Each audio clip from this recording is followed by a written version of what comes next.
मैं बिलाल हूँ, एक स्याह फाम गुलाम का बेटा जो गुलामी ही में पैदा हुआ और गुलामी ही में परवान चढ़ा।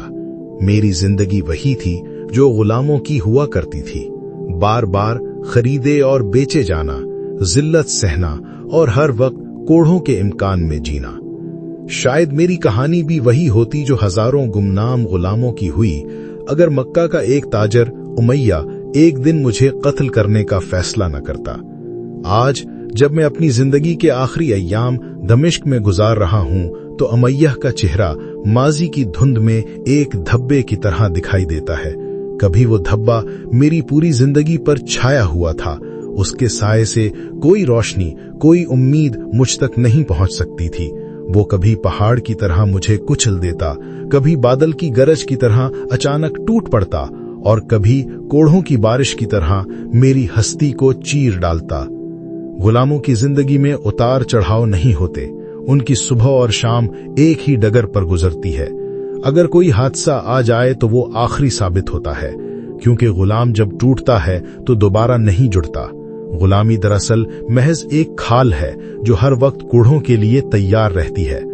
उमैया एक सख्त मिजाज और खुदपसंद शख्स था। अपनी दौलत और नसब पर नाज़ा वो समझता था कि गुलाम उसके लिए महज एक चीज है।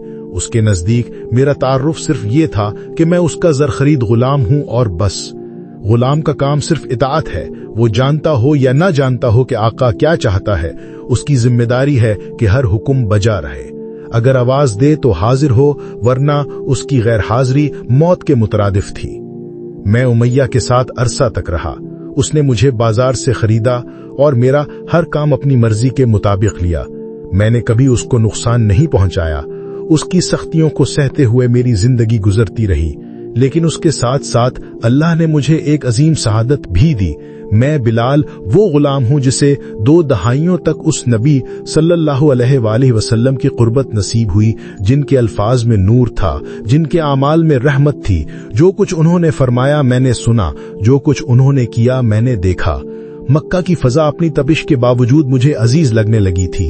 ताजिर खाना काबा के साए में बैठते और हम गुलाम भी करीब ही बैठकर लम्हाती राहत महसूस करते। मक्का की सख्त गर्मी में ये साया हमारे लिए किसी ठंडी हवा की मानिंद था। अगरचे मक्का में ना सब्जा है, ना बागात, ना दरख्त, मगर उसकी फजा में एक ऐसी कशिश थी कि जो भी बाहर जाता जल्द ही वापस पलटने को बेचैन हो जाता। मैं एक गुलाम था, मगर मक्का की मोहब्बत मेरे दिल में भी घर कर गई थी।